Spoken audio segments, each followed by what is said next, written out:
చేరువచ్చిన సహోదర సహోదరులందరికీ మరోసారి మన ప్రభు అయిన యేసుక్రీస్తు నామములో వందనాలు. మత్తయి సువార్త 7వ అధ్యాయం 1 నుండి 5 వచనాలు చదువుదాం. మత్తయి సువార్త 7వ అధ్యాయం 1 నుండి 5 వచనాలు. మీరు తీర్పు తీర్చకుడి, అప్పుడు మిమ్మల్ని గురించి తీర్పు తీర్చబడదు. మీరు తీర్పు చొప్పుననే మిమ్మల్ని గురించి తీర్పు తీర్చబడను. మీరు కొలత చొప్పుననే మీకును కొలవబడును. నీ కంటిలో ఉన్న దూలమును నెంచక నీ సహోదరుని కంటిలోనున్న నలుసును చూచుటేలా? నీ కంటిలో దూలముండగా నీవు నీ సహోదరుని చూచి నీ కంటిలోనున్న నలుసును తీసి వేయమని చెప్పనేలా? వేషధారి, మొదట నీ కంటిలోనున్న దూలమును తీసివేసుకొను, అప్పుడు నీ సహోదరుని కంటిలోనున్న నలుసును తీసివేయుటకు నీకు తేటగా కనపడును. చిన్న మాట ప్రార్థన చేద్దాం. పరిశుద్ధమైన తండ్రి, కృపా కనికరం కలిగిన దేవా, మరోసారి మీకే స్తోత్రాలు. దేవా, మీ లేఖనాన్ని చదువుకోగలిగే కృపను అనుగ్రహించారు. మీ ప్రియకుమారుడు మా రక్షకుడైన యేసు ప్రభు ద్వారా దేవ మమ్మల్ని రక్షించారు. దేవా, మమ్మల్ని కనికరించారు. తీర్పులోనికి తేక దేవా మీ కృపలోనికి మమ్మల్ని తీసుకొని వచ్చారు. అందుని బట్టి స్తోత్రాలు. దేవా, మీ కనికరంలోనికి మేము వచ్చుంటుండగా దేవా మీ ప్రేమను అర్థం చేసుకునే భాగ్యాన్ని మాకు అనుగ్రహిస్తుండగా అర్థమయ్యేట్లు లేఖనాన్ని మాకు బోధించండి, స్పష్టంగా తెలియజేయండి. ఇంకెక్కువగా మీ వైపు చూడగలిగేట్లు, మీ లేఖనాన్ని నేర్చుకోగలిగేట్లు దేవ సమయోచితమైన సహాయాన్ని మీరే అందించమని ఇప్పుడు మీరు చేస్తున్న సహాయాన్ని బట్టి స్తోత్రాలు చెల్లిస్తూ ప్రతి ఒక్క విశ్వాసి, వింటున్న వారు ప్రతి ఒక్కరు చివరి వరకు వాక్యాన్ని విని ప్రయోజనాన్ని పొందుకోగలిగేట్లు మీరే సహాయం చేయమని, అలాంటి శక్తిని దేవ ఓపికను మాకు అనుగ్రహించి ముందుకు నడిపించమని మా ప్రభువు మా రక్షకుడైన యేసుక్రీస్తు పరిశుద్ధమైన నామములో ప్రార్థిస్తున్నాం తండ్రి, ఆమేన్. మత్తయి సువార్త 7వ అధ్యాయంలోని సంగతులు మనం ఆలోచన చేస్తున్నాము. ఈరోజు మనము 1వ వచనం నుండి 5వ వచనం వరకు మనము నేర్చుకోబోతున్నాం. కాబట్టి మనము మత్తయి సువార్తలోని సంగతులు ప్రారంభించి ఒక్కొక్కటిగా నేర్చుకుంటూ వచ్చాం. 4 అధ్యాయాలు మనం చూస్తున్నప్పుడు యేసుక్రీస్తు ప్రారంభం, ఆయన పరిచర్యకు రాకముందు ఆ 30 సంవత్సరాల చరిత్ర మొదటి 3 అధ్యాయాలు మనం చూడగలం. తర్వాత 4వ అధ్యాయంలో ఆయన పరిచర్య ప్రారంభాన్ని మనం గమనిస్తాం. 5వ అధ్యాయంలో 5, 6, 7 అధ్యాయాలు కొండ మీద ప్రసంగం అంటారు. కాబట్టి ఆయన బోధించిన విధానాన్ని మనం చూస్తున్నాం ఇప్పుడు 5వ అధ్యాయం, 6వ అధ్యాయం, 7వ అధ్యాయంలో. కాబట్టి ఇప్పుడు మనం 5, 6 అధ్యాయాలు మనం నేర్చుకుంటూ వచ్చాం. 5వ అధ్యాయంలో నీతిని గురించిన సంగతులు ఎక్కువ ఉంటాయి. అసలు నీతిమంతులు ఎలాంటి వారు అనేది మొదటి భాగంలో మొదటి 16 వచనాలు చెప్పారు. కాబట్టి నీతిమంతులు ఎవరో ఎలా ఉంటారో మొదటి 16 వచనాలు మనకు కనపడతారు. వారు ధన్యులని, తర్వాత వారు లోకానికి వెలుగై ఉంటారని, అక్కడ మీరు లోకమునకు ఉప్పై ఉన్నారు అనే సంగతిని ప్రభువు నేర్పించారు. తర్వాత 15 నుండి 20 వచనాల్లో అసలు నీతిమంతులుగా ఎలా తీర్చబడతారు అనే సంగతిని 17 నుండి 20 వచనాల్లో ప్రభువు చెప్పాడు. తర్వాత నీతిమంతులైన వారి ప్రవర్తన ఎలా ఉంటుంది అనేది 21వ వచనం నుండి నీతిమంతుల మార్గం ఎలా ఉంటుందో 48వ వచనం వరకు చెప్పారు. కాబట్టి ఇలా 3 భాగాలుగా మనం ఆలోచన చేశాం. తర్వాత 6వ అధ్యాయాన్ని మనం గమనించాం. 6వ అధ్యాయంలో 2 భాగాలుగా మొదటి 18 వచనాలు మనం గమనిస్తూ విశ్వాసులైన వారు దేవుని రాజ్య సంబంధులు ఏం చేస్తారంటే సహాయం చేస్తారు, ధర్మం చేస్తారు.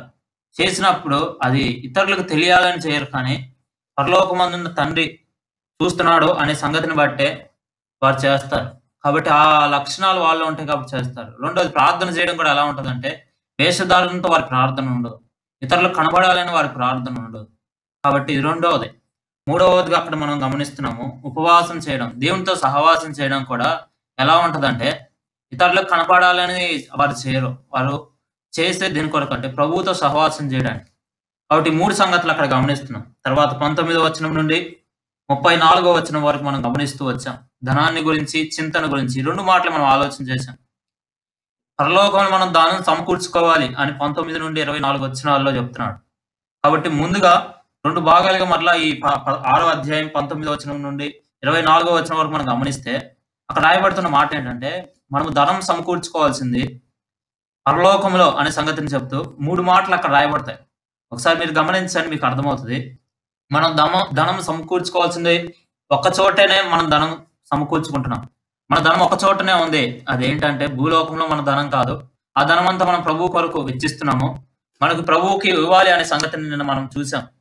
ఎంత మనం ఇది ఇవ్వాలి అనేది పాత నిబంధనలో వారు ఎంత ఇవ్వాలి, కొత్త నిబంధనలు వర్ధిల్లను కొద్ది ఇస్తున్నారంటే అంటే వారికంటే అధికంగానే ఇస్తున్నారు అనే సంగతి గమనించాలి. కాబట్టి ఒక్క చోట మనం ధనం కూర్చుకుంటున్నాం. అది పరలోకమే అనే మాట గుర్తుపెట్టుకోండి. రెండోదిగా అది ధనాన్ని గురించి ధనాన్ని గురించి మన దృష్టి మొదటిది. రెండోదిగా ఒకే దృష్టి కలిగి మనం ఉండాలి. మొదటిది ఒకే చోట మనం ధనం కూర్చుకోవాలి. అది పరలోకము. ఒకే దృష్టి కలిగి ఉండాలి. ఆ దృష్టి ఏంటంటే ప్రభువు వైపు మన కన్నులుండాలి. మన కన్నులు ధనం వైపు ఉండకూడదు. మన దృష్టి ఎటుండాలో చెప్పాను. ఇంకొక మాట అక్కడే ఉంటది. ఒకే యజమానుడై ఉండాలి. ఒక్క యజమానుడికే దాసుడుగా ఉండాలి మనం. కాబట్టి ఒక యజమానుడే మనకుండాలి. కాబట్టి ధనానికి, దేవునికి ఇద్దరికీ నేను దాసుడుగా ఉంటాను అనకండి. ప్రభువే చెప్పాడు ఈ మాట, నేను చెప్పట్లేదు. అలా ఇద్దరు యజమానులకి దాసుడై ఉండనేడు. ఒకరిని ప్రేమించి మరొకరిని ద్వేషిస్తాడు. ఒకరి పక్షముగా ఉండి మరొకరిని తృణీకరించాలి. అంతేగాని ఇద్దరిని నేను ప్రేమిస్తాను, రెండు నాకు కావాలి అనే వారి గురించి ప్రభువు చెప్తున్నాడు. రాజ్య సంబంధులు అలా ఉండరు. వారి మనసు అలా ఉండదని గుర్తుపెట్టుకోండి. తర్వాత 25వ వచనం నుండి 34వ వచనం వరకు 3 సంగతులు మనం గమనిస్తున్నాం.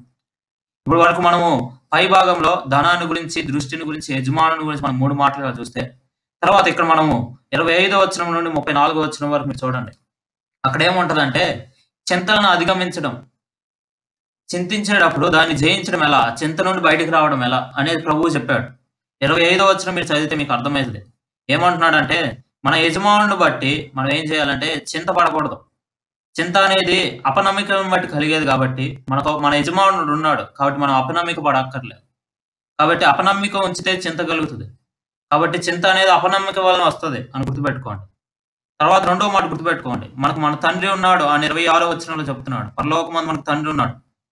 కాబట్టి ఆ మాట చూస్తున్నప్పుడు తండ్రి ఉన్నాడంటే అర్థం ఏంటంటే ఆ తండ్రిని బట్టి చింత అనేది మనకు అవసరం లేని విషయం. కాబట్టి మనకు అనవసరమైన విషయం. మనం చింతపడవలసిన అవసరం లేదు అనే మాట అక్కడ జ్ఞాపకం చేయబడుతుంది. కాబట్టి మన పరలోకపు తండ్రి ఉన్నాడు కాబట్టి మనం చింతపడవలసిన అవసరం లేదు. అన్రీజనబుల్ అంటారు. కాబట్టి మనం చింతపడవలసిన అవసరం లేదు. కాబట్టి తర్వాత మీరు గుర్తుపెట్టుకోండి, మీరు ఇంకొక మాట అక్కడ రాయబడుతుంది. 31 నుండి 33 వచనాలు మీరు చదవండి. అక్కడ కూడా ఏం రాయబడుతుందంటే మన విశ్వాసం బట్టి మనం చింతపడే అవసరం లేదు. ఆ చింత మనకు తగింది కాదు. మన విశ్వాసం ఉంది మనకి, కాబట్టి మనం చింతపడే అవసరం లేదు. అది మనకు తగినది కాదంటే అన్రీజనబుల్ అని వాడబడింది. అంటే అర్థం ఏంటంటే అన్రీజనబుల్ అంటే అది మనకు తగింది కాదు, అవసరం లేదు, మనం చింతపడవలసిన అవసరం లేదు. ఎందుకంటే మనకు విశ్వాసం ఉంది. ప్రభువు నాకు జీవితంలో జరిగిస్తాడు, నా తండ్రి నా జీవితంలో జరిగిస్తాడు. మనం గమనించాం ఇశ్రాయేలు జీవితంలో వారు చింతపడకుండా అవిశ్వాసం కలిగి ఉన్న కాలం వరకు వారు చింత అవసరం లేకుండానే ఉన్నారు. కాబట్టి చింతపడకుండానే ఉన్నారు. దేవుడు వారిని పోషించాడు, వారిని గొప్ప చేశాడు. తర్వాత ఇంకొక మాట గమనించండి, అక్కడ మీకు అర్థమయ్యే మాట ఏంటంటే మనం చింతపడ అవసరం లేదు. ఎందుకో తెలుసా? చింతపడడం అనేది జ్ఞానం లేని విషయం. దేన్ని బట్టో తెలుసా? మన భవిష్యత్తును బట్టి. ఇప్పుడు మనం చింతపడుతున్నామంటే మనం భవిష్యత్తుని గురించి, రేపటి గురించి ఆలోచించి చింతపడుతున్నామని 34వ వచనంలో ఉంది. మనం చింతపడ అవసరం లేదు. ఎందుకంటే మన భవిష్యత్తు ఈ లోక సంబంధమైంది కాదు, పరలోక సంబంధమైంది. కాబట్టి మన భవిష్యత్తును బట్టి మనం ఏం చేయక్కర్లేదండి, చింతపడవసరం లేదు. చింతపడడం అనేది జ్ఞానం లేని సంగతి. కాబట్టి ఈ 4 మాటలు గుర్తుపెట్టుకోండి. మన యజమానుని బట్టి చింత అనేది మన అపనమ్మికత అని తెలియజేస్తుంది. కాబట్టి అపనమ్మకం అంత అవసరం లేదు. కాబట్టి నమ్మకంగా ఉండండి, ఆయన నమ్మండి చాలు. మన యజమానుడు ఉన్నాడు, ఆయన ఖచ్చితంగా ఏం చేస్తాడు, ఏ కొరత లేకుండా చూసుకుంటాడు. మన తండ్రి మనకున్నాడు, ఆయన ఏం చేస్తాడంటే ఏ చింత లేకుండా చూసుకుంటున్నాడు మనల్ని. కాబట్టి చింత అనేది అనవసరమైన సంగతి మన జీవితాల్లో. కాబట్టి చాలా మంది ప్రతి చిన్నదానికి బాధపడుతూ కూర్చుంటారు. గుర్తుపెట్టుకోండి, ఆ చింత ఆయన మీద మోపండి. ప్రభు దీన్ని నువ్వు చూడు, ఆ సమస్య ఎందుని బట్టి వచ్చిందో దాన్ని కూడా నీ చేతికి అప్పగిస్తున్నాను, మీ చింత యావత్ ఆయన మీద వేయండి అన్నాడు. తర్వాత గుర్తుపెట్టుకోండి, చింత అనేది మనకు తగ్గింది కాదు. ఎందుకంటే మనకు విశ్వాసం ఉంది. విశ్వాసం బట్టి అది మనకు తగ్గింది కాదు. కాబట్టి మనం దాన్ని అనుభవించాలా అంటే చింత మనం పడవసరం లేదు. బ్రతుకున్న ప్రతి ఒక్క వ్యక్తికి చింత వస్తుంది, కానీ దాన్ని మనం ప్రభువుకు అప్పగించాలి. గుర్తుపెట్టుకోండి, మనం దాన్ని మన చేతుల్లోనికి తీసుకోకూడదు అనే సంగతి కూడా అర్థం అవ్వాలి. తర్వాత 34వ వచనంలో చూసాం, మన భవిష్యత్తును బట్టి చింత అనేది జ్ఞానం లేనిది. కాబట్టి ఎవరైతే చింతపడుతున్నారో వారి జ్ఞానం లేకుండా ప్రవర్తిస్తున్నారు. కాబట్టి గమనించండి, చింతపడ అవసరం లేదు. ఎందుకంటే మన భవిష్యత్తు ఈ రోజు గురించే మనం ఆలోచన చేస్తున్నాం. రేపటి సంగతి అక్కడ రాయబడిన మాట ఏంటంటే రేపటి దినము దాని సంగతుల గురించి చింతించు. మనం చింతించే అవసరం లేదు, మనం ప్రభువుతో పాటు ఉండబోతున్నాం. కాబట్టి ఈ లోకంలో కూడా ఆయన మనకు సహాయం చేయబోతున్నాడు అని మనం గమనించాం. కాబట్టి ప్రభువు చింతన గురించి చెప్తూ ధనాన్ని గురించి కూడా చెప్పాడు. ధనాన్ని వాడకపోతే ధనాపేక్ష కలిగి ఉంటే మీరు చింతలకు కారణమవుతారు. నాకింత కావాలి అనే ధనము ఆ అపేక్ష ఉన్నవారు చింతల్లోనే ఉండిపోతారు. కాబట్టి ప్రభు ఆ సంగతి చెప్తున్నాడు. దాన్ని ఆలోచించేయండి. ఈరోజు మనము 7వ అధ్యాయం మొదటి 5 వచనాలు మనం ఆలోచించేద్దాం. చూడండి, మొదటి 5 వచనాలు. మొదటి 5 వచనాలు మీరు చూస్తే 7వ అధ్యాయం మొదటి వచనం నేను చదువుతున్నాను. జాగ్రత్తగా వినండి. 7వ అధ్యాయం మొదటి వచనం. మీరు తీర్పు తీర్చకుడి, అప్పుడు మిమ్మల్ని గురించి తీర్పు తీర్చబడదు. ఈ మాట వినండి. తీర్పు తీర్చకుడి, అప్పుడు మిమ్మల్ని గురించి తీర్పు తీర్చబడదు. ఈ మాట మనకు చూస్తున్నప్పుడు ఊరకాలం మనం జ్ఞాపకం చేసుకుందాం ముందు. అంటే అక్కడ రాయబడుతున్న మాట ఏంటంటే, మనము దేవుని దృష్టిలో తీర్పు తీర్చబడకుండా ఉండాలంటే, మనం తీర్పు తీర్చబడకుండా ఉండాలంటే మనం ఏం చేయకూడదు అంటే తీర్పు తీర్చకూడదు. ఇతరులకి చాలా ఈజీగా మనం తీర్పు తీర్చడానికి ఇష్టపడతాం. ప్రభు చెప్తుంది అదే. ఇప్పుడు 2వ వచనం చూడండి, మీకు అర్థమైంది. మీరు తీర్పు చొప్పుననే మిమ్మల్ని గురించి తీర్పు తీర్చబడను, మీరు కొలత చొప్పుననే మీకును కొలబడను. ఇతరులు మనం ఎలా అయితే తీర్పు తీస్తామో వారు కూడా మనకు అలానే తీర్పు తీస్తారు. మొదటి దాంట్లో దేవుని తీర్పు కనపడుతుంది. దేవుడు ఎలా కొలుస్తాడనే మాట చెప్తున్నాడు. రెండో దాంట్లో ఏం చెప్తున్నాడంటే ఇతరులు ఎలా వాళ్ళు మన గురించి తీర్పు తీరుస్తారంటే మనం తీర్పు తీర్చే విధానంలో వారు కూడా తీర్పు తీరుస్తారు. దీని గురించి చెప్తూ ఒక మాట అన్నాడు. ఇంకా క్రింద చదవండి, అప్పుడు మీకు అర్థమవుతుంది. నీ కంటిలోనున్న దూలమును ఎంచక నీ సహోదరుని కంటిలో ఉన్న నలుసును చూచుటే ఎలా? నీ కంటిలో దూలం ఉండగా నీవు నీ సహోదరుని చూచి నీ కంటిలో తీసివేయమని చెప్పనేలా వేషధారి? మొదట నీ కంటిలోనున్న దూలము తీసుకొనుము, అప్పుడు నీ సహోదరుని కంటిలో ఉన్న నలుసు తీసివేయటకు నీకు తేటగా కనబడును అంటున్నాడు. కాబట్టి జాగ్రత్తగా వినండి, జాగ్రత్తగా ఆలోచన చేయండి. ఇక్కడ చెప్పబడుతున్న మాట ఏంటంటే, గమనించవలసిన మాట ఏంటంటే, ఇప్పుడు మనము ఈ సంగతిని ఈరోజు మనం ఆలోచన చేసి మనం ముగించబోతున్నాం.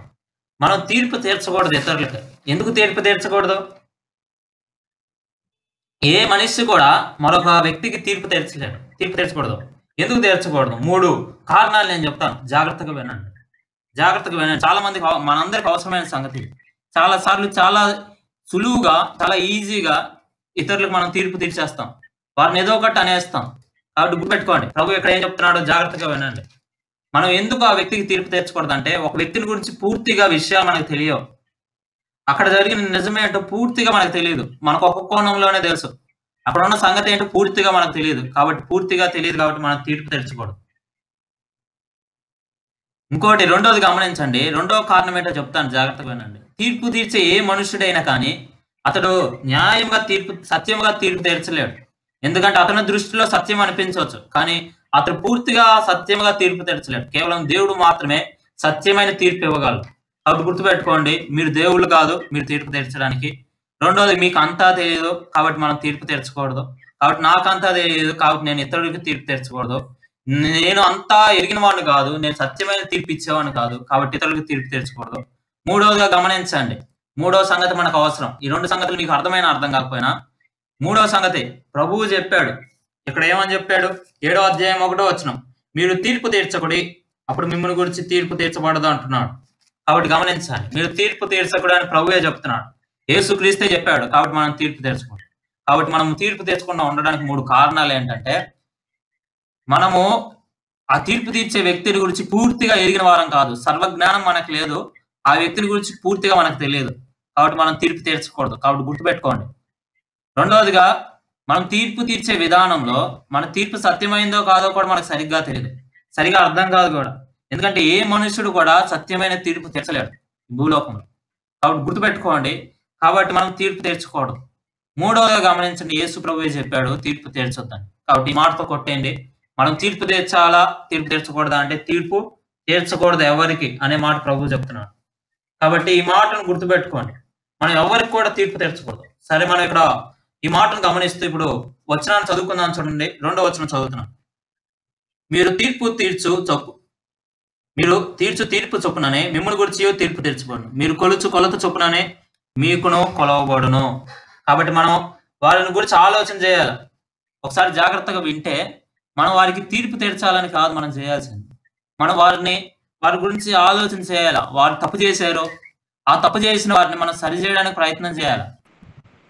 కేర్ తీసుకోవాలి, అంతేగాని వారిని తీర్పు తీర్చడానికి ప్రయత్నం చేయకూడదు. చాలాసార్లు మనం చేసేది ఇదే. ఇక్కడే చాలా తప్పు చేస్తున్నాం. చూడండి, మరి కొంతమంది ఏం చేస్తున్నారు, అక్కడ రాయబడుతున్న మాట చూడండి.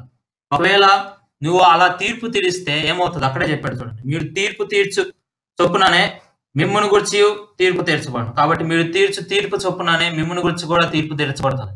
మీరు ఎలా అయితే తీర్పు తీరుస్తారో, మీరు ఎలా అయితే వాళ్ళని జడ్జి చేస్తారో వాళ్ళు కూడా అలానే జడ్జి చేస్తారు. చాలా మంది ఇది కోరుకోరు. నేనైతే ఈజీగా మాట్లాడవచ్చు వాళ్ళ గురించి. ఒకవేళ వాళ్ళు మాట్లాడదానంటే నాకు ఇష్టం ఉండదు. కాబట్టి ఇలా అనుకోకండి. ఒకసారి మీకు చెప్తాను వినండి. లోకం అసలు మొత్తం ప్రజలు మనుషులు ఎన్ని రకాలుగా ఉంటారు, వివిధ రకాలుగా ఉంటారు. వాళ్ళు ఆలోచించే విధానం, తీర్పు తీర్చడంలో వాళ్ళు ఆలోచించే విధానాలు చెప్తాను నేను. ఒకళ్ళు యేసుక్రీస్తు నమ్మని వారి గురించి తీసుకోండి. వాళ్ళు ఎప్పుడు దృష్టి ఎలా ఉంటుందంటే పక్కన వాళ్ళని ఏదో ఒకట తీర్పు తీర్చాలనే దృష్టితోనే ఉంటారు. వారి గురించి మనం పక్కన పెట్టేద్దాం. ఎందుకంటే వారు ఏం చేస్తారంటే మనలో తప్పిదం ఉన్నా లేకపోయినా వారు ఖచ్చితంగా ఏం చేస్తారు, తీర్పు తీరుస్తారు. అది నేను చెప్పట్లేదు, యేసు ప్రభువే చెప్పాడు. ఎందుకో తెలుసా? నన్ను నిర్హేతుకంగా వారు ఏం చేశారు, తృణీకరించారు, ద్వేషించారు అని ప్రభువే చెప్పాడు. కాబట్టి నన్ను ద్వేషించారంటే మిమ్మల్ని కూడా ద్వేషిస్తారు అని యోహాను సువార్త 15వ అధ్యాయంలో ప్రభు చెప్తున్నాడు. కాబట్టి గుర్తుపెట్టుకోండి, నన్ను నిర్హేతుకంగా ద్వేషించింది, నా మీద నిర్హేతుకంగా పగబట్టింది. కాబట్టి యేసు ప్రభుని నమ్మని వారు అలానే ఉంటారు. కాబట్టి వారి గురించి నేను చెప్పట్లేదు. ఇప్పుడు వారిని ప్రక్కన పెట్టండి. తీర్పు తీర్చే విధానంలో చాలాసార్లు విశ్వాసుల దగ్గర మనం వద్దాం ఇప్పుడు. కాబట్టి వారు అలా నిర్హేతుకంగానే తీర్పు తీరుస్తూ ఉంటారు. వారి విషయమై మనం ఏం చేయాలంటే వారి రక్షణ కొరకు మనం ప్రార్థన చేయాలి. కానీ ఇప్పుడు మనం చెప్పుకునే విషయం ఏంటో చూడండి. ఇప్పుడు నమ్మిన విశ్వాసుల దగ్గరకు వద్దాం. వారిలో కూడా వివిధ రకాల ప్రజలు ఉన్నారు. వారిలో కూడా నమ్మిన వారు కానీ వారు ఆలోచన విధానాల్లో జాగ్రత్తగా వినండి. వారి ఆలోచన విధానంలో మార్పు ఏంటి అని ఒకసారి మనం చూస్తే, వారి ఆలోచన విధానంలో మార్పు ఏంటి అని ఒకసారి చూడండి. మీరు ఒక వ్యక్తిని గుర్తు చేస్తాను మీకు. వాళ్ళు విశ్వాసులే కానీ వాళ్ళు ఏం చేస్తారంటే వాళ్ళలో తప్పులు ఉంటాయి. ఆ తప్పుల గురించి ఏం మాట్లాడరు. కానీ ఇతరులో ఉన్న తప్పుల గురించి మటుకు ఆ వ్యక్తి ఎలానో నీకు తెలుసా, ఈ వ్యక్తి ఎలానో నీకు తెలుసా, అతని గురించి నీకు తెలుసా, ఇతని గురించి నీకు తెలుసా అని మాట్లాడారు ఒక రకం. అయితే ఇది మొదటి రకము, విశ్వాసులే. కానీ ఏం చేస్తారు, వారిలో ఉన్న తప్పిదాన్ని చూపించుకోరు. ఖచ్చితంగా ఏం చేస్తారు, ఇతరుల్లో ఉన్న తప్పిదాన్ని చూపించడానికి ప్రయత్నం చేస్తారు. రెండో రకమైన విశ్వాసులు ఎలాంటి వారు తెలుసా? 2వ వచనంలో వాళ్ళు ఉన్నారు. వాడు ఏం చేస్తారంటే మీరు కొలత చొప్పుననే మీరు కొలవబడుదురు అంటే అర్థం ఏంటంటే వాళ్ళు ఒక కొలమానాన్ని పెట్టుకుంటారు. ఈ విశ్వాసులు ఏం చేస్తారంటే ఒక కొలమానాన్ని పెట్టుకుంటారు. అంటే వారు వాక్యాన్ని ఎరిగిన వారే, వారు మంచిగానే ప్రవర్తిస్తున్నారు. కానీ ఇతరులను ఏం చేస్తున్నారంటే దూషిస్తున్న వారు వీళ్ళు ఎలాంటి వారు అంటే శాస్త్రులు, పరిచయులు లాంటి వారు. వాళ్ళు కూడా ఏం చేస్తారు తెలుసా? మా దగ్గర ధర్మశాస్త్రం ఉంది, మాకు వాక్యం తెలుసు, ఇతరులను ద్వేషిస్తాము అనుకుంటారు, ఇతరులను ద్వేషిద్దాము అనుకుంటారు. కాబట్టి దీన్ని గుర్తుపెట్టుకోండి, అర్థం చేసుకోండి. రెండో మాట మనకు అర్థమయ్యేది ఇదే. వీరు ఏంటంటే నాలో తప్పు లేదు కాబట్టి ఇతరులను ఇతరులు ఏం తప్పు ఉంది, ఇతరులు ఏం తప్పు ఉంది, ఇతరులు ఏం తప్పు ఉంది అని కొలిచేవారు. మూడో రకమైన ప్రజలు ఎవరో తెలుసా? విశ్వాసులే. వీళ్ళు ఇతరులను కొలిచేవారు కాదు, ఇతరుల మీద కరుణ పడేవారు. సరే, ఒక్కొక్కరి గురించి మనం ఆలోచించబోతూ వెళ్దాం. చూడండి ఏం చేస్తారు. కొలత కొలిచేవారు ఏం చేస్తారు, వారి దగ్గర ఉన్న కొలమానంతో వాళ్ళు కొలత కొలుస్తూ ఉంటారు. ఎలా కొలుస్తారు తెలుసా? వాళ్ళు ఒక స్కేల్ పెట్టుకుంటారు. వాళ్ళు నీతిమంతులని ఒక ముద్ర వేసుకుంటారు. ముద్ర వేసుకున్న తర్వాత వాళ్ళు ఒక స్కేల్ పెట్టుకుంటారు. వాళ్ళ దగ్గర కొలమానం. వాళ్ళ దగ్గరికి వచ్చి వాళ్ళతో సహవాసం చేసే వాళ్ళని ఎలా కొలుస్తారంటే ఆ కొలమానం తీసుకొని కొలుస్తారు. ఒకవేళ వాడు ఆ కొలమానంతో సరిపోలేదనుకోండి, ఏం చేస్తారంటే వాడిని ప్రక్కన పెడతారు. వారి గురించి ఆ కొలమానంతో కొలుస్తాం మాత్రమే కాదు, ఆ కొలమానంతోనే వారిని విమర్శిస్తారు. ఆ కొలమానంలో వారు లేకపోతే వారు బయట ఉంటే దాంతో విమర్శిస్తారు. ప్రభు వారి గురించి చెప్తున్నాడు, జాగ్రత్తగా వినండి. గుర్తుపెట్టుకోండి, నేను ఎవరిని విమర్శించి చెప్పట్లేదు. ప్రభు నాకు నేర్పించిన సంగతి, ఇక్కడ రాయబడిన సంగతి నేను స్పష్టంగా చెప్తున్నాను. కాబట్టి జాగ్రత్తగా అర్థం చేసుకోండి. అదే కొలమానంతో ఏం చేస్తాడంటే తీర్పు తీరుస్తారు. కాబట్టి ఇవన్నీ జాగ్రత్తగా ఆలోచించేయండి. వారు ఏం చేస్తారంటే అలానే కొలుస్తారు. ఎలాంటి వారినైనా అదే కొలమానంతో కొలుస్తారు. ఒకవేళ వాళ్ళు ఎంత ఆత్మీయులనైనా కానివ్వండి, ఎంత ఆత్మీయంగా జీవిస్తున్నా కానివ్వండి, వాళ్ళని కూడా అదే కొలమానంతో కొలుస్తారు. ఆ కొలమానంతో కొలవడం మాత్రమే కాదు, ఒకవేళ కొత్తగా నమ్మిన విశ్వాసిని కూడా అదే కొలమానంతో కొలిసి వారిని ప్రక్కన వేస్తారు. ఒకవేళ ఆత్మీయులైన వారిని కూడా అదే కొలమానంతో కొలిసి ప్రక్కన వేస్తారు. ప్రభు చెప్తున్న మాట అదే, గుర్తుపెట్టుకోండి. అలా కొలవడం కాదు మనం చేయాల్సింది.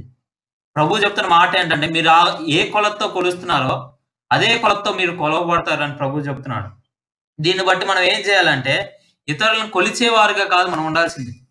కొలవడం అంటే ఏంటి? తీర్పు తీర్చేవారుగా కాదు. ఈ స్కేల్ పెట్టుకొని నీది ఈ తప్పు, వీటన్నిటిని గురించి బహిరంగంగా అందరి ముందు వాళ్ళని విమర్శించడం కాదు మనం చేయాల్సింది. గుర్తుపెట్టుకోండి, సరిగ్గా అర్థం చేసుకోండి. మనం వారికి ఏం చేయాలంటే వ్యక్తిగతంగా వారికి సహాయం చేసే అనుభవంలోనికి రావాలి. కాబట్టి మనం వారిని బాధపరిచే వారికి వెళ్ళకూడదు. వారిని బాధ పెట్టి విశ్వాసంలో దిగజారిపోయే స్థితిలోనికి మనం వారిని తీసుకురాకూడదు. వారిని నిరాశపరిచే స్థితిలోనికి మనం తీసుకురాకూడదు. ఏం చేయాలి? చూద్దాం చూడండి. ఇంకో రకమైన వ్యక్తులున్నారు. వారు ఏం చేస్తారంటే మనం ఒక మాట చదవాలి. ఒక వచనాన్ని చదివితే మీకు అర్థమవుతుంది. వీళ్ళు తీర్పు తీర్చగల ఏం చేస్తారో ఒక మాట చదువుతాను. యాకోబు పత్రికలో చూడండి. యాకోబు పత్రిక 2వ అధ్యాయం 13వ వచనం చదువుతున్నాను. 2వ అధ్యాయం 13వ వచనం. కనికరము చూపని వాడు కనికరము లేని తీర్పు పొందును. కనికరము తీర్పును మించి అతిశయపడును. కాబట్టి చూడండి, కనికరము తీర్పును మించి అతిశయపడుతుంది. కాబట్టి మనం నేర్చుకోవాల్సింది ఏంటంటే, ఒక విశ్వాసి పట్ల మరొక సహోదరుని పట్ల అన్నాడు అక్కడ. కాబట్టి సహోదరుడు అనే మాట ఉపయోగించాడు. కాబట్టి తోటి విశ్వాసి పట్ల మనం ప్రవర్తించవలసిన ప్రవర్తన గుర్తుపెట్టుకోండి. అతని గురించి చెడ్డ మాటలు వలగడం ఆపేయండి. అతని గురించి విమర్శించడం ఆపేయండి. ఎవరైనా కానివ్వండి, ఆ వ్యక్తి వాక్యము దగ్గర ఎంత దూరంగా ఉన్నా కానివ్వండి, మీరు ఏం చేయాలంటే అతను విమర్శించడం ఆపేయాలి. మరి ఏం చేయాలి అంటే, అక్కడ మీరు ఒకసారి జాగ్రత్తగా చదివితే కరుణించాలా అంటే వారి మీద కనికర పడండి. కాబట్టి తీర్పు తీర్చడానికి ప్రయత్నం చేయడం. ఈ విశ్వాసుల గురించి మనం నేర్చుకోవాలా. ఈ విశ్వాసులు ఎలాంటి వారంటే ఇతరుల మీద కనికర పడేవారే కానీ వారిని తీర్పు తీర్చేవారు కాదు. ఇదే మనం నేర్చుకోవాలి. ఒకసారి మనం ఆలోచన చేస్తే, ఒకవేళ ఆ వ్యక్తికి సహాయం చేయాల్సిన అవసరం వచ్చింది, ఆ వ్యక్తి విషయంలో బాధ్యత తీసుకోవాల్సిన అవసరం వచ్చింది. ఆ వ్యక్తి ఏమో సరిగాని వ్యక్తి, ఆ విశ్వాసి సరిగాని విశ్వాసి, కానీ మనం బాధ్యత తీసుకోవాల్సిన అవసరం వచ్చింది. ఏం చేయాలా? సహాయం చేయవలసిన అవసరం వచ్చింది. ఏం చేయాలా? ఆ వ్యక్తి సరైన వాడు కాదు, నీకు తెలియదు ఆ వ్యక్తి గురించి, కాబట్టి నేను సహాయం చేయను, నేను బాధ్యత తీసుకోలేను అనకండి. ప్రభు చెప్తున్న మాట ఏంటంటే, అతని మీద కనికర పడాలి అని చెప్తున్నాడు. కాబట్టి విశ్వాసుల స్థితి, రాజ్య సంబంధులు ఎలా ఉంటారో ప్రభు చెప్తున్నాడు. జాగ్రత్తగా వినండి. రాజ్య సంబంధులుగా మన మనస్సు మార్పు చెందాల. రూపాంతరం చెందడం అంటే అర్థం ఏంటంటే, క్రీస్తు స్వారూప్యం మనలోకి రావడం అంటే అర్థం ఏంటంటే, మనం కనికరము తీర్పుని మించి అతిశయిస్తుంది. తీర్పు తీర్చడం వల్ల మనం అతన్ని ప్రక్కన పెట్టాం కాబట్టి మనం అందరం పవిత్రులుగా కనపడతాం అనుకోకండి. కాబట్టి అతనికి తీర్పు తీర్చడం వల్ల మనం ఎంత నీతిమంతులమో అర్థమవుతుంది అనుకోకండి. ప్రభు చెప్తున్న మాట ఏంటంటే, కనికరము తీర్పుని మించి అతిశయిస్తుంది. అందుకే మనం రక్షించబడ్డాం. ఒకవేళ మనల్ని కూడా దేవుడు తీర్పు తీర్చినట్లయితే మనం ఎక్కడ నిలవగలమా? ఏ వ్యక్తి కూడా నిలవలేడు. కానీ ఆయన మనల్ని కనికరించాడు. కాబట్టి ఆయన చెప్తున్నాడు, కనికరము తీర్పుని మించి అతిశయించు. ఎందుకు? మన మీద పడవలసిన తీర్పు అంతటిని ఆయన భరించాడు.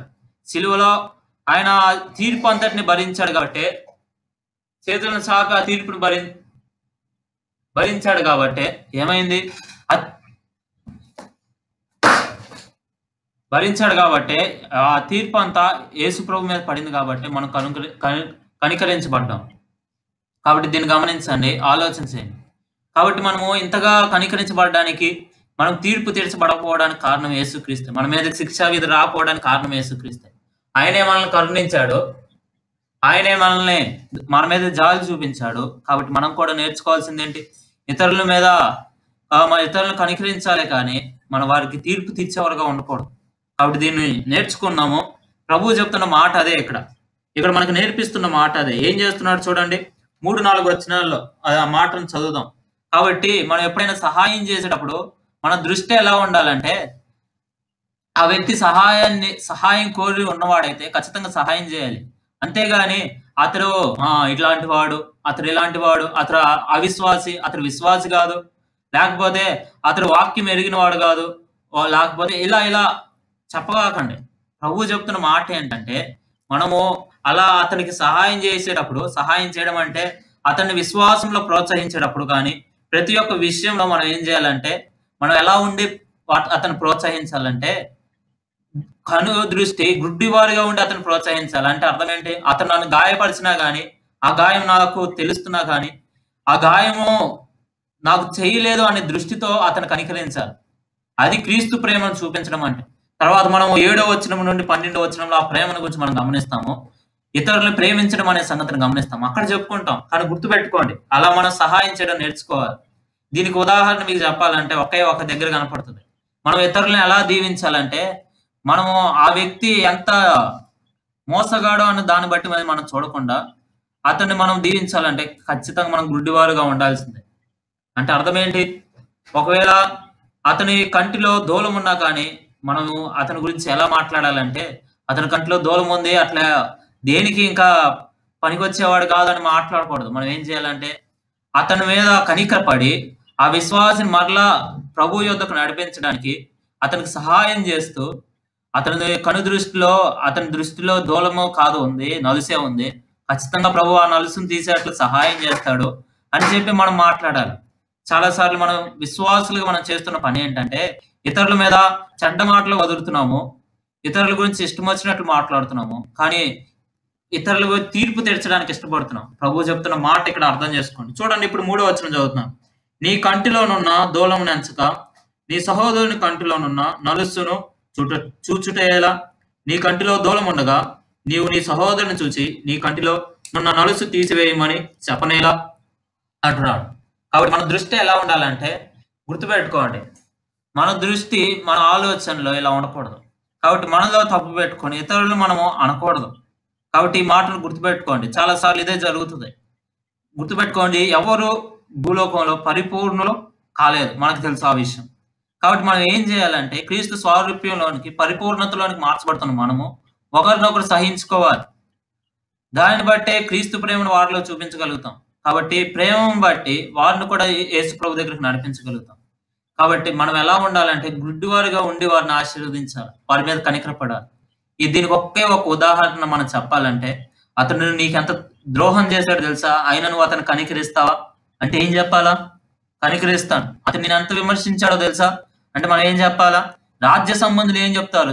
యేసుక్రీస్తు పిల్లలు, దేవుని పిల్లలు, ఆయన విశ్వాసం ఉంచి దేవుని పిల్లలుగా చేయబడిన మనము, ఆయన తండ్రి అని ప్రతి ప్రార్థనలో తండ్రి అని పిలుస్తున్న మనము ఏం చెప్పాలా? కనికరిస్తానని చెప్పాలి. ఎందుకు ఈ మాట చెప్తున్నానంటే, ఒక సంగతి గుర్తు తెచ్చుకోండి. అతను చేసిన తప్పిదానికి నేను గుడ్డివాడిని, అది నాకు తెలియదు అనే ఆలోచనలోనే మనం ఉండాలి. కాబట్టి అతను చేస్తున్న తప్పిదము మనం ప్రోత్సహించట్లేదు, అతన్ని వ్యక్తిగతంగా హెచ్చరిస్తున్నాము, అతనికి తీర్పు తెచ్చట్లేదు. గుర్తుపెట్టుకోండి. అలా మనం చేసినప్పుడు ఖచ్చితంగా అతను మార్చబడతాడు, అతని జీవితంలో మార్పు వస్తుంది. కాబట్టి జీవితాల్లో మార్పు రావాలంటే ఇదే మనం చేయవలసిన సంగతి. ఏం చేయాలి? అతన్ని ప్రోత్సహించాలి. దేనిలో ప్రోత్సహించాలంటే, తమ్ముడు నీ కంట్లో నలుసుంది, కానీ నువ్వు ముందుగా ప్రభు ప్రేమను తెలుసుకుందాం, ప్రభువుని గురించి చెప్పడానికి ప్రయత్నం చేయండి. కాబట్టి మన గురించి తీర్పు తీర్చడానికి గురించి చెప్తే ఎవరు కూడా మార్చబడరు. ఆయన కనికరాన్ని గురించి చెప్పండి, కనికరాన్ని చూపించండి. ఖచ్చితంగా వాళ్ళు మార్పు పొందుతారు. ఒకే ఒక వ్యక్తి గుర్తొస్తున్నాడు నాకు, ఇసాకు దగ్గరికి ఒకసారి వీడు వెళ్తే, యాకోబుని అతను ఆశీర్వదించేవాడు. అప్పుడు అసలు అతడు నిజంగా గుడ్డివాడు కాకపోతే ఏం చేయలేడు, యాకోబుని ఆశీర్వదించేవాడు కాడు. గుర్తుపెట్టుకోండి, ఇతరుల మీద మనం కనికరం చూపించేటప్పుడు అంతే, వారి స్వభావాన్ని చూడకుండా మనం గుడ్డివాళ్ళగా ఉండి మనము వారికి సహాయం చేయాలి, వారిని ప్రోత్సహించాలి. కాబట్టి దీన్ని ఆలోచన చేయండి. కాబట్టి వారి తప్పును మనము ప్రోత్సహించట్లేదు, కానీ మనం ఏం చేస్తున్నాము? జాగ్రత్తగా వారిని హెచ్చరిస్తున్నాం, వ్యక్తిగతంగా హెచ్చరించడం. క్రొత్త నిబంధనలు చెప్పబడిన మాట అదే. మొట్టమొదటిగా అందరి ముందు హెచ్చరించడం కాదు మనం చేయాల్సింది, డైరెక్ట్ గా నిలవబడి వారిని తిట్టడం కాదు మనం చేయాల్సింది. ఏం చేయాలి? వ్యక్తిగతంగా ప్రార్థనాపూర్వకంగా ప్రేమతో ఏం చేయాలంటే, అతని దగ్గరికి వెళ్ళి ప్రేమతో హెచ్చరించండి. ఖచ్చితంగా అతనిలో మార్పు వస్తుంది. కాబట్టి ప్రభు మనకు నేర్పించే సంగతి అదే. ఏమంటున్నాడంటే, ఎప్పుడైతే అలా మనం హెచ్చరించామో, అతని కంటిలో దూలం ఉన్నా కానీ, అతని కంటిలో నీ సహోదరుడు నీ కంటిలో నలుస్తుంది అని మనం అతనితో మాట్లాడుతున్నప్పుడు ఖచ్చితంగా ఏమవుతుంది? అతని జీవితం మారుతుంది. కాబట్టి తీర్పు తీర్చే విధానంలో చాలా సార్లు మనం ఏం చేస్తున్నాం ఆలోచన చేయండి. ఈజీగా మనం తీర్పు తీర్చేస్తున్నాం. ఉట్టిగా మాటల్లోనే ఏమనేస్తున్నాము? ఆ వ్యక్తి గురించి తెలుసా, ఈ వ్యక్తి గురించి తెలుసా, చాలా ఈజీగా అనేస్తున్నాం. ప్రభు చెప్తున్న మాట అది కాదు. ఇది అర్థం చేసుకోండి. తర్వాత మాట రాయబడింది, అది రేపు మనం ఆలోచన చేస్తాము. ఏమని రాయబడింది అంటే, పరిశుద్ధమైనది కుక్కలకు పెట్టకూడదు అనే మాట దగ్గర ప్రభు చెప్తున్న మాట ఏంటో మనం ఆలోచన చేస్తాం. కాబట్టి తీర్పు తీర్చడము అనే సంగతి దగ్గర మనం చూస్తున్నప్పుడు ఎవరికి కూడా మనం తీర్పు తీర్చడానికి సాహసం చేయకూడదు. ఎందుకు సాహసం చేయకూడదు అంటే, మనము ఒక కొలమానాన్ని పెట్టుకొని దాన్ని బట్టి మనం తీర్పు తీర్చాలని కోరుకుంటే ఖచ్చితంగా అదే తీర్పు మనకు తీర్చబడుతుంది. ఇతరుల ద్వారా అదే దృష్టితో మనల్ని చూస్తారు. కాబట్టి దాన్ని గుర్తుంచుదాము, దాన్ని గుర్తుపెట్టుకున్నాం. అలాంటి వారిని ఏమంటున్నాడు చూడండి, 7వ అధ్యాయం 5వ వచనం చదువుతున్నాను. వేషధారి, మొదట నీ కంటిలోనున్న దూలమును తీసుకొనుము, అప్పుడు నీ సహోదరుని కంటిలోనున్న నలుసు తీసివేయుటకు నీకు తేటగా కనబడును. కాబట్టి నీకు తేటగా కనబడాలంటే నువ్వు చేయాల్సింది ఒకటే, ఏంటంటే అప్పుడు కూడా నువ్వు తీయాలని చెప్పట్లేదు అక్కడ. నీ సహోదరుని కంట్లో ఉన్న నలుసు తీసివేయడానికి నీకు తేటగా కనపడడానికి నువ్వేం చేయాలంటే ముందుగా నీ కంట్లో ఉన్న ధూళాన్ని తీసేయాలి. కాబట్టి మనం ఏం చేయాలి? ఎప్పటికప్పుడు మనం ప్రభువు దగ్గరికి రావాల. ప్రభు దగ్గరికి వచ్చి ఆయనతో మాట్లాడాలి. ఆయనతో సన్నిహితంగా ఉండాలి. అప్పుడు మాత్రమే మనం ఏం చేస్తామంటే ఇతరులకు తీర్పు తీర్చాం.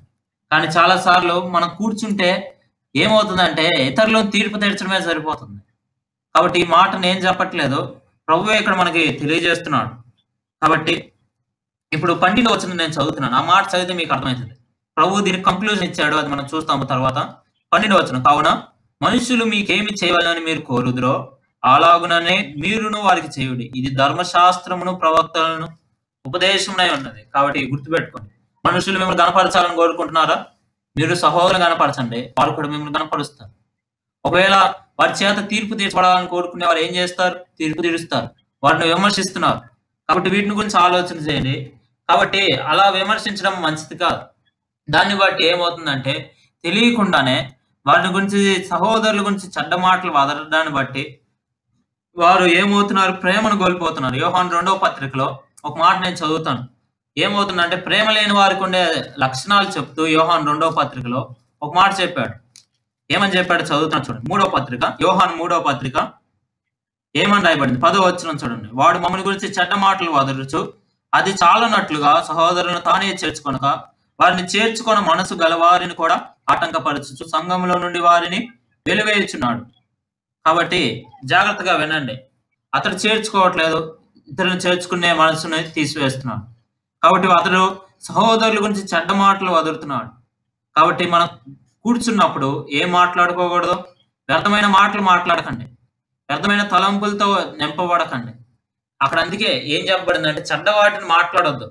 మీరు మంచి దినాలు మీ జీవితాల్లో చూడాలంటే చెడ్డ వాటిని మాట్లాడకూడదు.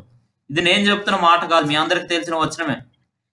పేతురు రాసిన మొదటి పత్రిక 3వ అధ్యాయం 10వ వచనంలో రాయబడింది, జీవము ప్రేమించి మంచి దినములు చూడగొడవాడు చెడ్డ వాటిని పలకకుండా తన నాలుకను కపటమైన మాటలు చెప్పకుండా తన పెదవులను కాచుకొని వాళ్ళను. కాబట్టి చూడండి, మన పెదవులను ఎప్పుడైతే కాచుకుంటామో, మన మాటలను ఎప్పుడైతే చెప్పకుండా ఆపుతామో, చెడ్డ మాటలు చెప్పకుండా ఆపుతామో, కపటమైన మాటలు చెప్పకుండా ఆపుతామో, ఇతరులను తీర్పు తెచ్చుకుండా ఆగుతామో, ఏం చూడగలం? జీవాన్ని ప్రేమించి మనము మంచి దినాలు చూడగలుగుతాం. లేకపోతే మనం ఎక్కడికి వస్తామంటే అక్కడ క్రింద, తర్వాత మీరు చదవండి మీకు అర్థమవుతుంది, కీడులోనికి వస్తారు. కాబట్టి గుర్తుపెట్టుకోండి, మనం ఇవన్నీ చెప్పుకోవడానికి కారణం ఏంటంటే ప్రభువు కూడా రాజ్య సంబంధులకి చెప్తున్న మాట ఇదే. ఎందుకు ఈ మాట చెప్పాడు అని ఒకసారి ఆలోచన చేస్తే, విశ్వాసులు 2 రకాల విశ్వాసులు ఉన్నారు. తమ్మును తామే నీతిమంతులుగా చూపించుకునేవారు. మరొక రకమైన విశ్వాసులు ఏంటంటే తమ్మును తామును తగ్గించుకొని కేవలం ప్రభువును మాత్రమే హెచ్చించేవారు. వారి గురించి యేసు ప్రభువే ఒక ఉపమానం చెప్పాడు. ఆ ఉపమానాన్ని అలా చదువుతాను, మీ అందరికి తెలిసిన మాటే కాబట్టి చదివి మనం ముగించేసుకుందాం. చూడండి, లూకాసు వార్త 18వ అధ్యాయం చదువుతున్నాను. లూకాసు వార్త 18వ అధ్యాయం 9వ వచనం నుండి చదువుతున్నాను. తామే నీతిమంతులమని తమ్ము నమ్ముకొని ఇతరులను తృణీకరించు కొందరితో ఆయన ఈ ఉపమానం చెప్పాను. జాగ్రత్తగా విన్నారు కదా? ఇతరులను తృణీకరించే వారి విషయంలో దేవుడు చెప్తున్న మాట ఇదే. ప్రార్థన చేయుటగా 2 మనుషులు దేవాలయంలోకి వెళ్ళి, వాళ్ళు ఒకడు పరిసయ్యుడు, ఒకడు సుంకరి. పరిసయ్యుడు నిలవబడి, దేవా, నేను చోరులను, అన్యాయస్తులను, వ్యభిచారులనైనా ఇతర మనుషుల వలనైనను ఈ సుంకరి వలనైనను ఉండనందుకు నీకు కృతజ్ఞతాస్తుతులు చెల్లించుతున్నాను. వారంనకు 2 మారులు ఉపవాసం చేయొచ్చు, నా సంపద అంతట్లో 10వ వంతు చెల్లించుతున్నానని తనలో తాను ప్రార్థించుతుండేను. కాబట్టి గుర్తుపెట్టుకోండి, పరిసయ్యుడు ప్రార్థన చూడండి, తను తాను హెచ్చించుకుంటున్నాడు. ఆ సుంకరి పాపి అని తీర్పు తీర్చాడు. గుర్తుపెట్టుకోండి, సుంకరిని ఏమని తీర్చాడు? పాపి అని తీర్పు తీర్చాడు. తర్వాత మాట చదువుతున్నాడు. ఇప్పుడు 13వ వచనం. అయితే సుంకరి దూరంగా నిలవబడి ఆకాశం వైపు కన్నులెత్తుటకైన ధైర్యము చాలక రొమ్ము కొట్టుకొనుచు, దేవా, పాపినైనా నన్ను కరుణించుము అని పలికాను. అతని కంటే ఇతడు నీతిమంతుడిగా తీర్చబడి తన ఇంటికి వెళ్ళినని మీతో చెప్పుచున్నాను. తన్ను తాను హెచ్చించుకున్నవాడు తగ్గించబడిననియు, తను తాను తగ్గించుకున్నవాడు హెచ్చించబడిననియు చెప్పాను. కాబట్టి జాగ్రత్తగా వినండి, ప్రభువు చెప్తున్న మాట వినండి. ఎవరు ఎక్కువగా నీతిమంతుడిగా చేయబడి వెళ్ళాడంటే ఎవరైతే ఇతరులకు తీర్పు తెచ్చలేదో. సుంకరుని గమనించండి, అతడు ఇతరులకు తీర్పు తెచ్చలేదు, తన గురించి ఆలోచన చేస్తున్నాడు. తన జీవితాన్ని గురించి ఆలోచన చేస్తున్నాడు. తన కంటిలో ఉన్న ఆ దూలాన్ని గురించి ఆలోచన చేస్తున్నాడు. తన కంటిలో ఉన్న ఆ తప్పు, కన్ను అనే మాట వాడబడడానికి కారణం ఏంటి? చాలా సెన్సిటివ్ పార్ట్.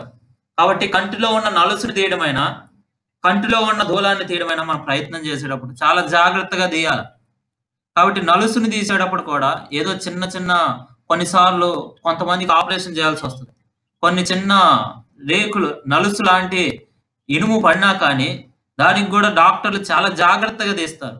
ఎంత జాగ్రత్తగా అయితే డాక్టర్లు దాన్ని తీస్తారో అంత జాగ్రత్తగా మనం ఇతరుల పట్ల, సహోదరుల పట్ల వ్యవహరించాలి.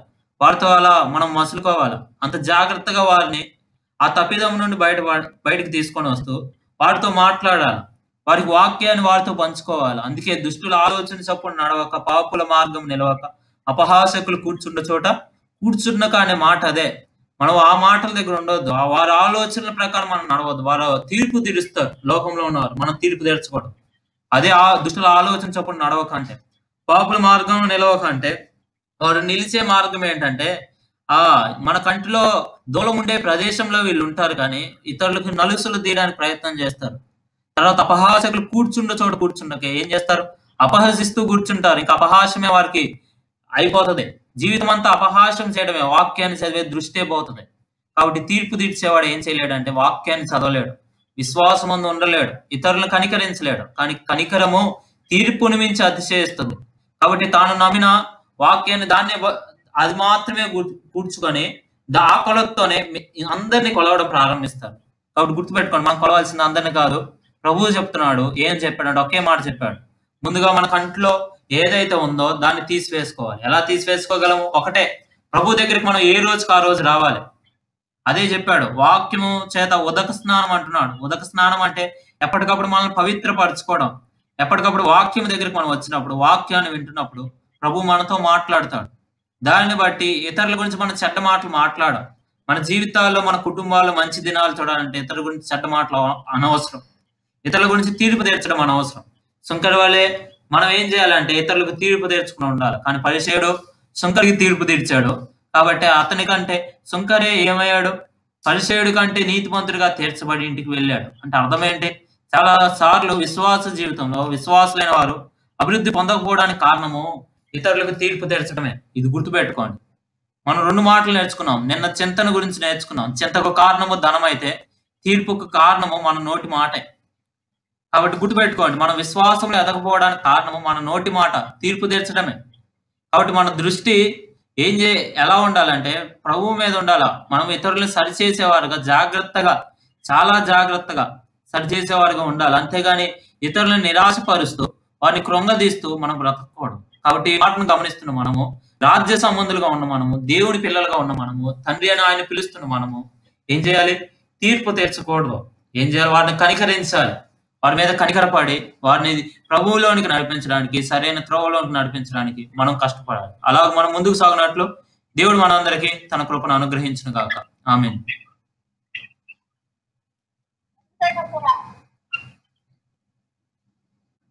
ప్రార్థన చేస్తారు. ప్రార్థన చేసుకున్నాం. మా వ్యక్తిగా ప్రేమించిన పర్వాలు తండ్రి జగనాన్ని పొందనాలు. శాస్త్రం ప్రేమించిన మా గొప్ప జగడానికి పొందనాలు తండ్రి.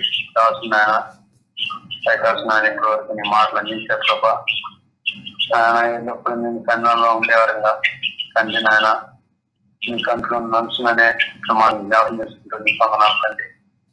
ఆయన మా మమ్మల్ని మనసు తీసుకొని రైతుగా నేను గమనించే పాటిని రైతున అయ్యా తండ్రి నాయన నీ జనాలు ఎప్పుడు నేను కనపడగా కనపడినట్టుగా మేము ఎల్లప్పుడు ఆయన మనం ప్రారంభిస్తున్నాం తండ్రి. కాపాడమని ప్రారంభిస్తున్నాం తండ్రి. మరి ఎక్కువగా నీ గురించి బాగా అర్థం చేస్తున్న భాగ్యం ప్రతి ఒక్కరు దయచేయమని ప్రారంభిస్తున్నాయి. శ్వాస కావాల్సిన మాటలు కాదు అందిస్తుండగా మేము గ్రహించే మనసులో దయచేయమని ప్రారంభిస్తున్నాం. ఇంతవరకు ఈ రాష్ట్రం బలపరిచిన మరొకసారి ఇంకా బలపరిచిన మీ సేవలని మహిమాత్యంగా వాడుకోమని రాత్రులు మీరే ఇంకా బలపరిచినప్పుడు మమ్మల్ని అనారోగ్యం మీ స్వస్థపరిచినప్పుడు అలాగే తండ్రి త్వరలో సంఘంగా కూడి మీరు సృష్టించే భాగ్యం దయచేయమని మా ప్రభువును ప్రియకుమారుడైన యేసుక్రీస్తు సంబంధం ప్రార్థించి అడిగి పెట్టుకుంటున్నాను తండ్రి. ఆమేన్. కూడి మోసుకొని అంత పొందాను. అందరు